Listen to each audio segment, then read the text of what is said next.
Number 10. Apple bobbing. Okay folks, time to paint a picture for you. I love doing this. It's a warm summer night. You're at the county fair. You've managed to eat enough fried food to feed a large family, and even more surprisingly, you fit into those blue jeans. They're tight. The sound of carnival games and people having fun pollutes the background. That's when you see her. She's tall, blonde, and is wearing a pair of cowboy boots. Yeehaw. She calls you over. There's an apple bobbing game. You've never bobbed for apples before, but to impress the pretty lady in cowboy boots, you go for it anyway. You fail, and now you're cold, wet, and ladyless. Yes, this fine American carnival game gets its roots from the Middle Ages. It's simple, fun, and no matter what time period you live in, sometimes it was even used as a form of dating, which is kind of weird actually. Names were written on the apples, kind of like speed dating, and then you'd bob for them, and then you'd go off of whoever's name was on the apple. I've done it before. I'm not very good at apple bobbing. And now I'm just cold, wet, and maidenless. Number 9. Kitty bonfire. This is the worst. I've talked a lot about a lot of naughty stuff in my time here as the king of the hive, but this one, it just sucks, dude.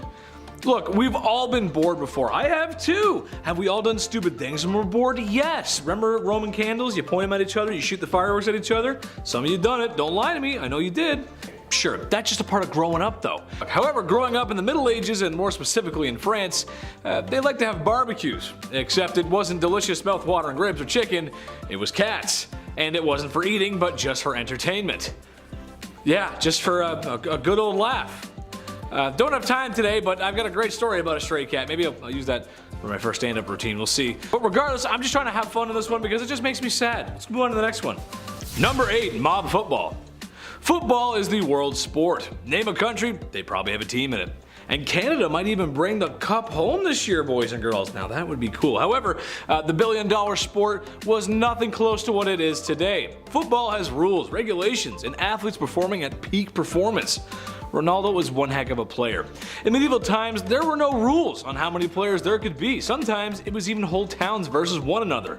The ball? Well, not something you can find in the back of your favorite department store. It was an inflated pig bladder. Ugh.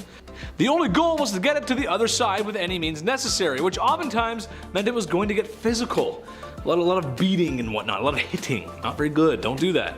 I'll stick not playing that sport, thanks. Number 7. The Crusades. We hear about it a lot, but we need more movies and Netflix shows about this time because it's really rich in history here. A 3-part miniseries spanning over like 300 years. These bloody and ruthless wars were battled between Muslim and Christians for proprietorship over sacred lands and lands in the Middle East. Wars that resulted in like 6 million deaths. The Knights Templar, of course, a brotherhood of highly trained soldiers, horseback, bashing their way through the East. These guys were the real deal, the Navy SEALs of their time. Richard I leading the 3rd and final crusade, earning him the name Richard the Lionheart. Yeah, back then the names were always something so aggressive and scary, you know? It wasn't ever like Richard the Billy Goat or Henry the Butterfly. Nah, we need fear. 300 years of religion, invasions, torture, political chess. It was the Wild West before the Wild West. Well, I guess the Wild East. The Wild Wild East, yeah. Number 6. Court. Yeah, I'm not gonna lie. PETA would have an absolute field day with this next one. But again, it's like 1,000 years ago and people were not really sure what they were doing back then. Some things were innovative and great, and then there was like trying a rat before a court of law for eating food. Yeah. It's 1386 in the Norman city of Falaise, and ruthless and a rowdy crowd gathered to witness the execution of the city's most infamous convicted murderer. Spectators dressed in their best, and the prisoner was even given a last suit and a last meal for the occasion. I hereby sentence Mr. Wigglesworth to beheading.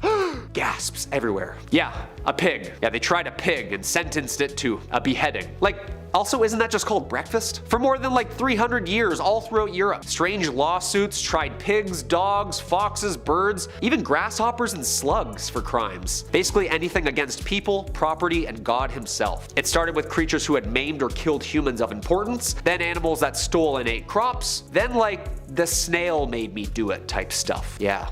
Prosecution after prosecution. This stuff's weird, right? Your Honor, a small recess, please. Okay, basically what we're gonna tell them is Number 5. The Great Charter. Ah yes, time for some peace. Well, kinda.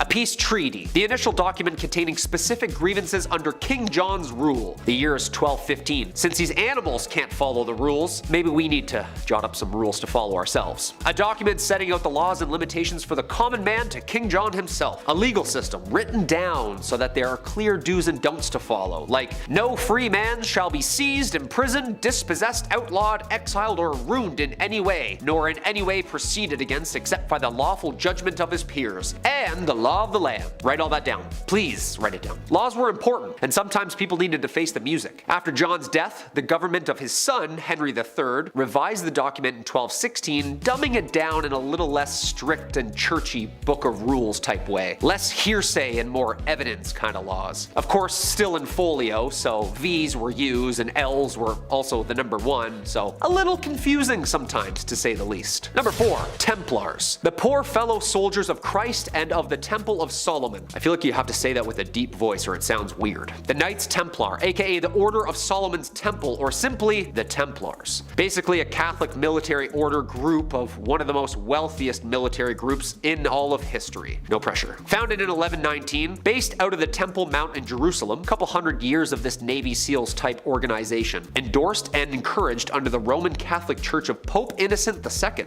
What a name. The Templars, an extremely trained super soldier outfit with the distinctive white mantles with the red cross. They were like the most skilled fighting units out of the entire Crusades wars. What people don't know is about 90% of the organization was behind closed doors, ranging a network of financial techniques, manipulations, and treaties for the next thousands of years. Yeah, everybody focuses on the fighting part, but the chess game being played economically at the same time behind closed doors was much more terrifying. Basically, the world's first corporation with a security team. Number 3, pale skin. Ladies, beauty, and the industry. Look, there's a lot of things that can bring you up, bring you down. The makeup industry can be kind of tough to wrap your head around. It's crazy, I know that. And there's been some crazy ideas out there throughout history. I think medieval times takes the cake though. You start with hair. Alright, so we're going for the George Costanza look. Balding or receding hairline. Beautiful. No eyebrows and no eyelashes? Oh, even better. If this look wasn't enough for you, now you gotta make your skin pale. Like really pale. And the only sure way to do that, ladies, is bloodletting, which I hate talking about every time it comes up. I hate it, dude. Time to bleed for beauty, ladies, and as if that's not already done already. You let some blood go and you feel a little lightheaded, but now you're finally ready for the ball. Look, the hair thing, it doesn't matter. Doesn't define anything. Wear it how you want. Please don't hurt me, Will Smith. But the blood thing? I can't recommend that to anyone. Don't lose your blood to go pale. That's a horrible feeling. Number 2, Dracula's grave. Vampires, they're real. Sadly though, they're not as gorgeous as the ones seen on the big screen and TV. Well, at least the people in medieval Europe thought they were real. So real that they used to take extra measures to make sure they could sleep soundly at night. Don't want your precious life juice sucked out of your neck, unless it's for beauty, because that's normal. Do you have a family member who always checks to see if the oven is turned off before you leave the house? Well, this is kind of like that, except it was burials and driving wooden stakes to the hearts of cadavers. Just in case, you know? A little vampire insurance, if you will. We went from being afraid of those who fear garlic to wanting to date them. How the tables have turned. Number 1, knighthood. As cool as it may seem in the movies or games, I personally wouldn't want to be a part of it. Knights were warriors of a noble class who started learning and training at a very young age. Squires and knighthood. A militaristic education ain't the worst thing ever, sure, but it's the war and fighting itself that scares me. This is brutal hand-to-hand combat we're talking about here. Swords and shields, bows and arrows, horseback warfare. Nothing can fully prepare you for that. Personally, the armor is not an issue. Not moving around in it, it's actually more flexible than you might think. Seriously, look, it's more flexible. It's the idea of trying to take off the armor after returning from battle and running around and slaying the enemy all day. Chafing in metal cannot be fun, just saying. Number 10, the Dancing Plague. It was a normal summer day in 1518 Strasbourg when all of a sudden patient zero began to twitch and move in a way that was so peculiar. No, this isn't the start of a medieval zombie movie, which actually sounds pretty cool. This was a plague like no other, the Dancing Plague. A dancing woman shortly began to gather a crowd and more people seemed to strangely dance. More people joined in, and then it became the dancing plague, which lasted for days, strangely. Some were taken in for medical treatment for the strange behavior. Today, no one is really sure what happened. Some think it was the devil's work. Scientists today think it could have been a mold-induced psychotic incident, and other people think it could be just classic medieval hysteria. However, I like to think it was John Taverner's newest mixtape. Number 9. Rushed wedding.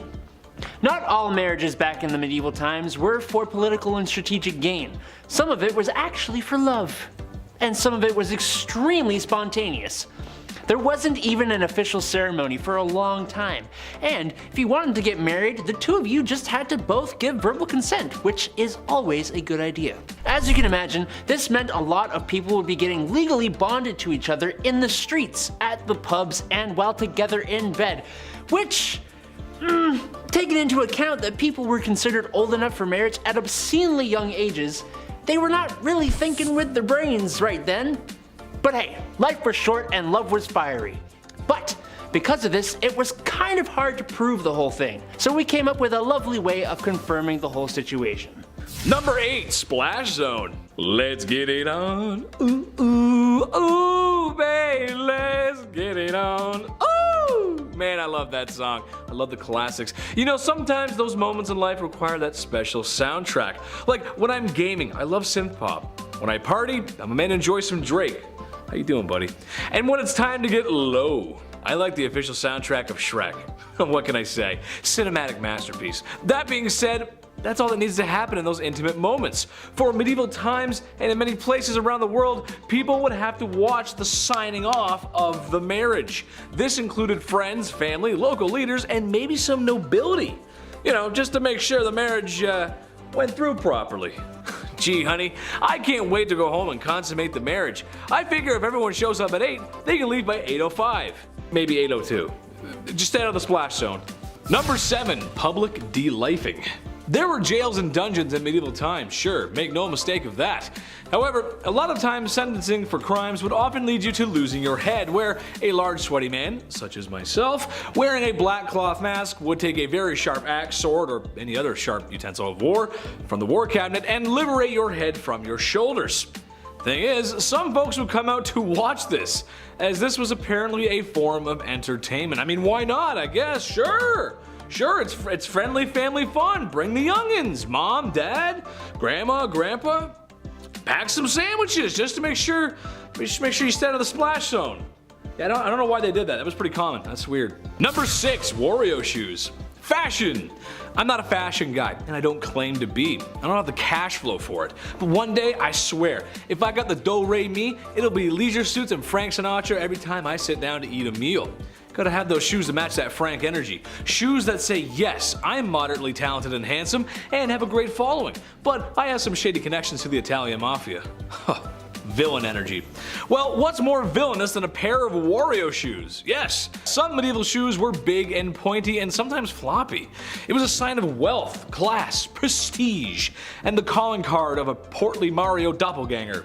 Surely you might not even wear these bad boys outside, but that's because you trip and fall, and I wouldn't want to trip and fall out there. I feel like any injury back then is not good for your health. A cut could kill you, you don't want that. Number 5, animals on trial. Alright, look, this one just doesn't make any sense. 0 cents. Law and Order. Besides being a great TV show, some would say it's the best thing we've ever come up with. Actual Law and Order, not the show. Thank goodness the system is perfect and never fails anyone ever. Well, they used to put animals on trial. I'm gonna say that again. They used to put animals on trial. Not sure how that works though. When cross-examining the witness, at what point do you call this BS? When you realize there's a barnyard animal on trial for a crime, or when the witness response is moo or oink? Like what, you know? Like I don't know, it's just silly. Unless people in the Dark Ages could actually talk to animals, and we since lost that ability as people. Nah, I'm just kidding, that's just weird. Just don't do that. Don't put animals on trial, dude. Number 4, consummation of the union. I know I couldn't. I just couldn't do it. This is a story just as old as time itself. You get married, Pope's happy, Dad's happy with it, Mom's happy, you got a blushing bride, what more do you need? That sounds great, right? Well, Well, things would be great, but you have to sign off on the marriage. Cross your T's, dot your I's, so to speak. Train going into the tunnel, the bedroom dance, the hanky-panky. What bad marriages only do on birthdays and Hanukkah. Yeah, you know. Well, if that isn't depressing enough, how about having the family come and watch, like they just subbed to Ye Olde OnlyFans? No, not just your family, but religious nobles, respectable people in your community. And they're going to watch you do the deed. They're there to make sure the marriage is complete. Do you cheer on? I don't know, like, it's just so weird. Number 3, Feast of Fools. Before the church took the fun of going overboard out of pretty much everything, every January 1st in France, the whole social hierarchy got topsy-turvy with the Feast of Fools. No, this was not a festival promoting fool-related cannibalism. Instead, the highest respected religious officials swapped with the lowest, and serving maids became masters with a king of misrule being crowned. The event was meant to display the biblical phrase, God chose what is foolish in the world to shame the wise, which is a creative excuse for parades, comic performances, costumes, cross-dressing, song, and naturally, way too much drinking. But like I said, thanks to the rowdy merrymaking and obscenities, the church was forced to ban it. Sad. Number 2, funeral rites. Medieval times, people were dropping like flies, just how things went. So, when it was time to deliver folks to their final resting place, some traditions were in order. For those that couldn't shake the Black Plague, they were put into big holes with the rest of the poor devils who couldn't also. Loved ones were taken care of with, well, great care and respect, and others, well, they had modifications made to their graves. Like for instance, if you were suspected of being a vampire, well, you'd be buried with a giant boulder on top of you, just in case, you don't know. Maybe you decide to wake up and come back to town for a midnight snack. Gotta be careful. Some were buried without heads, the list goes on. All I can say is keep your garlic close, your wooden stakes, and just always wash your hands, especially when handling the recently deceased. You gotta get... Number 1, duke it out. Couples in medieval Germany had an interesting way of figuring out their differences. Rather than just arguing like any normal couple, they took it to the octagon. Honestly, yeah, let's bring it back. Trial by single combat was a popular way to solve disagreements, and when man and wife were fighting, they had some great rules that had to be implemented. As one example, the husband had to stand in a hole with a hand behind his back, while his wife got to run around with a sack filled with rocks. Seems a bit unfair, but hey, to each their own. I just imagine every time I have an argument with a girlfriend, and right in the middle of it, we just stop like, okay, I've had enough. We're settling this with our fisticuffs. Consult the marital duel rulebook, and have at thee, foul beast. Number 10. Saving your pee-pee. Back in the day, whole families, monasteries, and public meeting places would collect the pee-pee deposited in chamber pots throughout the day. Yummy. They would take the amassed forbidden lemonade and either donate it, or if they were feeling enterprising, they could sell the wee-wee to the town tanner or fuller. You see, the warm yellow liquid was used for the process of dyeing textiles and in the tanning of hides. Oh, and it was also used for cleaning clothes. Screw the smell of Tide and bounce dryer sheets, I'll take the smell of wetting the bed and Grandpa's favorite chair, thank you very much. Urine was also used by physicians at the time to tell the health of their patients. I do this too. You know when it's clear and you feel like you're the most hydrated guy around? It's nice. I definitely don't taste it like the physicians back then though, or Saul Goodman in season 5 of Better Call Saul. I'll stick with apple juice for my favorite yellowish drink, thanks. Number 9, Belladonna, or commonly known as Deadly Nightshade. Now, what would our medieval ancestors be doing with such a lethal ingredient? Well, truth be told, it had a few uses. One of the more strange was for beauty. Belladonna had this strange effect on the pupils. The consumption of belladonna through eye drops, or a liquid, would result in dilated pupils, which for a long time in Europe was considered to be very beautiful. At least, it was considered beautiful. I don't know if that really is. The trouble, well, it's poison. It's like if you were complimenting me on my summer-ready body. Except I told you my secret was drinking Drano. To my surprise, however, this is an ingredient you can find today in certain medicines combined with other ingredients. In small doses, it makes it not harmful. I thought it would be fun to talk about all the side effects as fast as I can. Dry mouth, dry skin, inability to sweat, muscle spasms, blurred vision, enlarged pupils, hallucinations, inability to urinate, talk to Adam, convulsions, seizures, coma, acid reflux, fever, rapid heartbeat, gastrointestinal infection, high blood pressure, constipation, and more urination problems. Adam's the guy you need to talk to for that. Number 8. Barber for a brain transplant. No, not actually. I don't think they even knew what a brain transplant was, let alone how to perform one. But in the Middle Ages, barbers were not just responsible for cutting your hair and giving monks that lovely bald thing going on top. No, they were also responsible for tending to the wounded after doing battle, taking care of the sick, and all the other medical services that the actual physicians were too good for. It's actually the reason we see those red and white spinning signs outside barbers, because it's symbolic of the bloody rags they would use to show that they could do the bloodletting required of monks in the Middle Ages.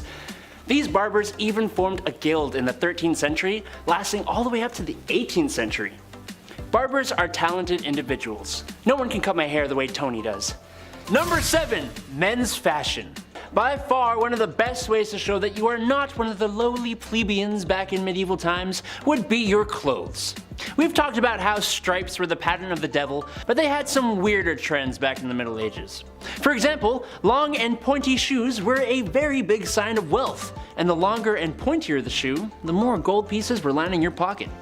Men loved to show off their bodies back then too, but they didn't have BMWs back in the day, so one way a dude could compensate for himself was the aptly named codpiece, which was a pouch attached to the front of a man's pantaloons, perfectly shaped and padded to display their masculinity. It's like that one dad at the beach wearing the Speedo, except maybe a little less nightmare-inducing. Number 6. Hairless. Nobody wants to go bald, just ask Jada Smith.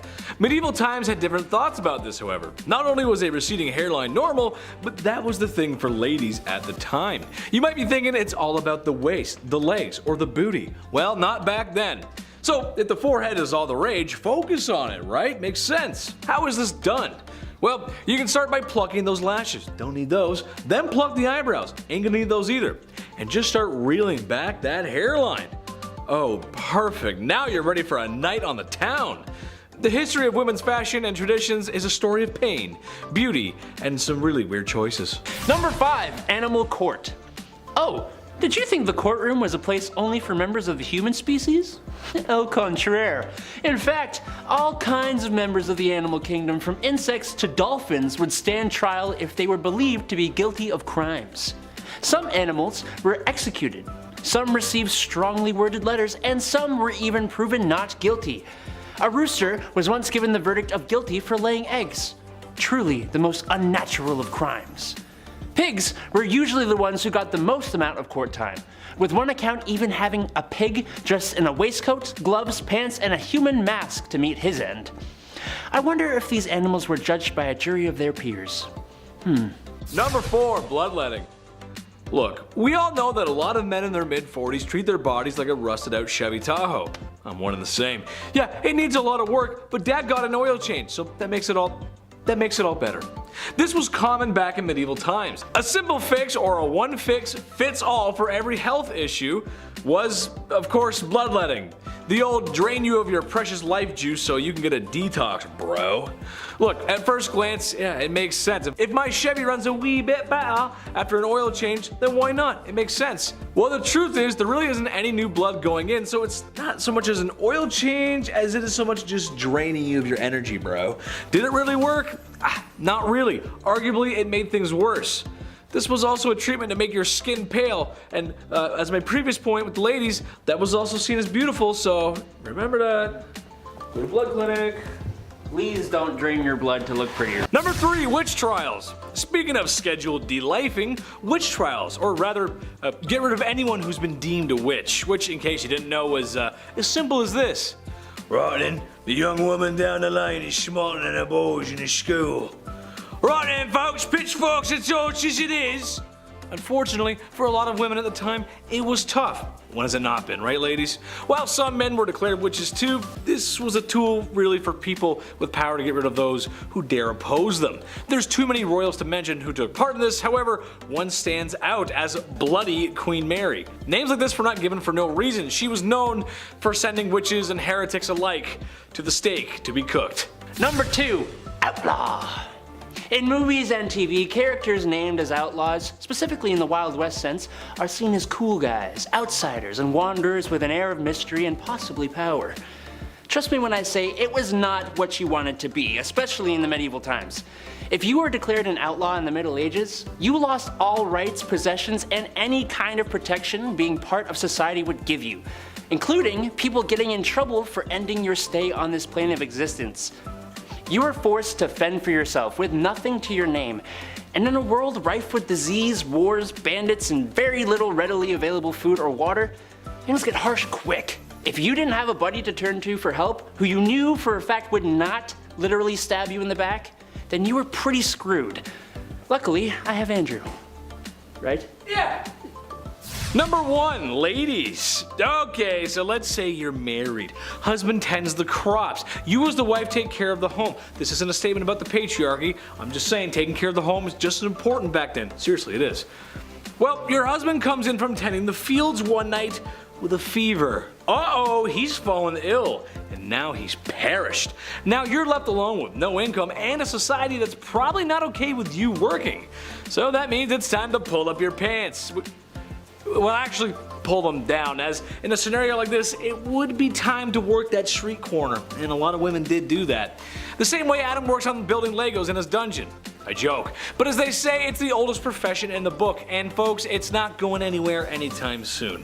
Tradition or not. Okay, number 10. Location, location, location. So first off, let's begin at the very foundation as to why medieval castles were built in the first place. And the biggest hint lies in where they were built. From the 11th century onwards, medieval castles were built for a few reasons. 1, to demonstrate wealth. 2, provide a place of defense and retreat. And thirdly, to defend important passageways and landways. Oh, and it was a nice place to live. But specifically because of the last few reasons, where a castle was built really mattered. Some were built by the sea to have a strong advantage over naval attacks, or they were built on hilltops just like you see in the movies. The more they could see, the better the chance they had of anticipating the enemy's attack. But even still, some castles took this idea to the extreme, such as Castle Monte Titano, which literally looks like it's about to fall off of a cliff any moment, or Przemyśl Castle, which was built into the side of a cliff face and is only partially visible from the outside. This would definitely make it difficult for anyone to attack the fortress given the rough terrain, but still, like, how did they even build that? How did you even build it? I don't even know. Just the talent, pure talent. Number 8, the art of dying. To see where I'm going with this, check out this pic. Why does he look so calm? He's literally being stabbed in the head and like the side and everywhere else. While in real life this wouldn't actually happen, you wouldn't be this calm if you were being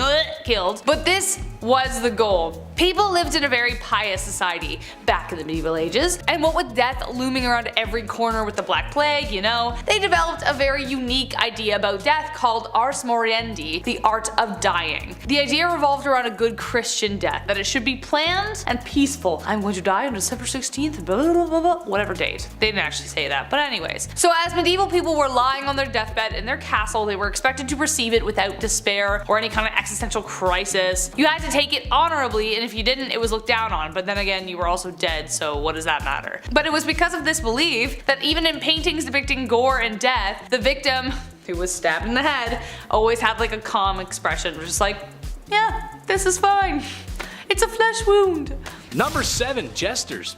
If you were to peer your nightshade eyes into a royal court, it might take a second because that stuff ain't good for you, you'll find a few things. First and foremost, you will see a king and his throne, the man who rules it all.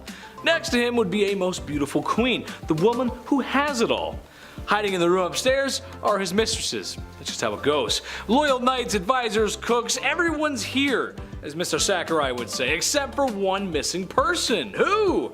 Me and Adam, the jesters. Oh, hi. Sorry. The jesters, the jokers. Yes, no royal court is the same without the jester. The jester's job was to just laugh. He's a ye olde comedian. Now, it might seem like it sucks, especially because, well, they wore strange attire and that hat was supposed to resemble that of an ass's ear or a donkey's ear, depending on what you want to say. But the jester possesses a unique power. No, not the power to fart on command, that's my power. The power to speak freely, or at least more freely than most. This was a time when speaking out against the king could lose your head. The jester could speak about the kings this way because, well, everything he said was taken as a joke. Some advice I think we could all take today. Number 6. Everybody drinking. I recently went to go pick up some beers, and I went up to the cashier and I got my debit card out and prepped my ID. The cashier asked me, "How do you want to pay?" And I handed him my ID, being so accustomed to being confused for a prepubescent younger lad. He looked at me confused and said, "Nah, you're good, bro." And boom, embarrassment. This interaction would never take place back in the medieval times because literally everyone was able to drink. It was usually the case to drink beer or wine in place of clean water. Now they did have clean water before you all jump on me in the comments, but for when it wasn't on hand, beer and wine was accepted in its place.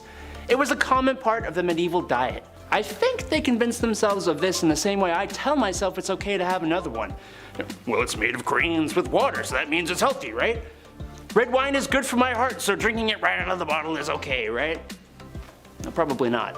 Number 3, secret passageways. If I am ever in my life able to actually afford a house, we'll see. One of the ride or die requirements is a secret passageway or to a secret library, like both. Both would be great, but a secret library is a must. And I will never tell anyone about it because how cool would it be if they found it themselves? Medieval castles were filled with secret passageways and alcoves designed to help facilitate escape should the need arise. In fact, it was kind of a requirement of fortifications to have one. The main secret entrance was called the postern. It was small, therefore easy to defend and protected by metal grates, as well as there were battlements above it. However, the entrance could be exploited if in the wrong hands. Say you have some double crossers behind your walls. They could help sneak in the enemy soldiers, such as the case of Corfe Castle during the siege of 1645. An officer named Colonel Pittman helped aid enemy troops in through the postern, condemning the fate of the fort. Number 2. Where's the loo? There are so many reasons to be thankful for modern day plumbing, but this reason above the rest. Because of plumbing, we don't need a gong farmer. What is a gong farmer? I'm not glad you asked. In castles, bathrooms were often called gongs or loos, and often overhung over the moat or onto the ground, so that like whatever was happening would just drop below. There was a wooden board with a hole in it, you sat on it, did your business, and got up. Simply straightforward. But sometimes the droppings fell into a cesspit, like in Rochester Castle. The smell would rise up, and though they didn't know about germs, they believed bad smells were unhealthy. So eventually, the pit had to be cleaned. Enter the gong farmer. This is a dirty job that even Mike Rowe would run from. They had to scoop out the stuff, ferry it away, and bury it. It was a dangerous job too, and one poor fellow named Richard the Raker fell into one and drowned. Now that's a way to go.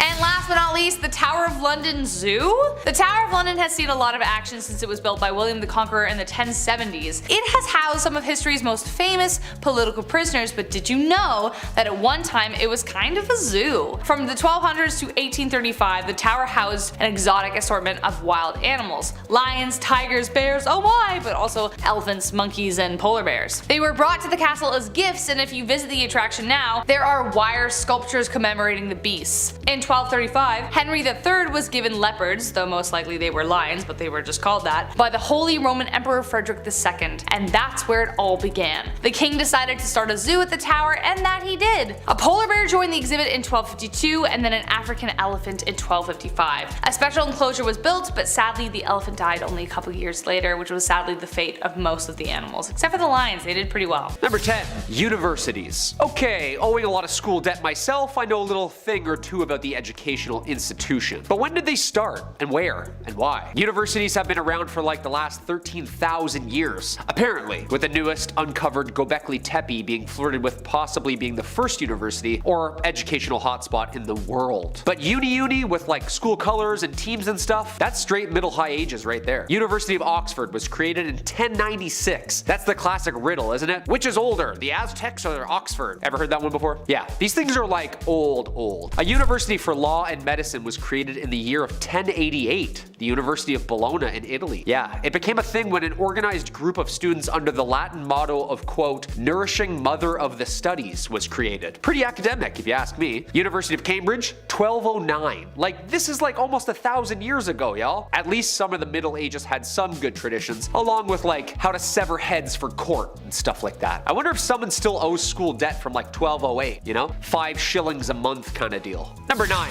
Hastings. Medieval times wouldn't really be the medieval times without a couple of hundreds of swords clinking and clanking against a couple of other hundreds of swords clinking and clanking. Well, thousands actually. Hand-to-hand combat was a crucial part of business back in the day. New treaty signed, new land discovered, usually started and ended with a battle. The Battle of Hastings, one of the most important battles of the Middle Ages. Norman-French army of William, the Duke of Normandy, and the English army under the Anglo-Saxon king Harold Godwinson. The childless King Edward the Confessor in 1066 set up a succession struggle between families and the throne. Harold was crowned king after Edward's death, but faced invasion by William and the Norwegian king Harold III of Norway. The battle lasted from dusk till dawn, and William was crowned as king on Christmas Day 1066. Continued rebellions and resistance to William's continued, but Hastings marked the start of this ancient British rule and cemented their place amongst Europe as the leading power in both army, academia, and religion. Basically, a really key time where everyone was fighting, Game of Thrones style for Europe. Like all of Europe. Lots of swords and heads type stuff. Number 8. Taxes. Hey, tax season's coming up. Make sure you have everything nice and neatly organized. I know I don't. But why do we have to do them, you know? Where does this "you owe me this" come from? The Domesday Book, or the Doomsday Book, was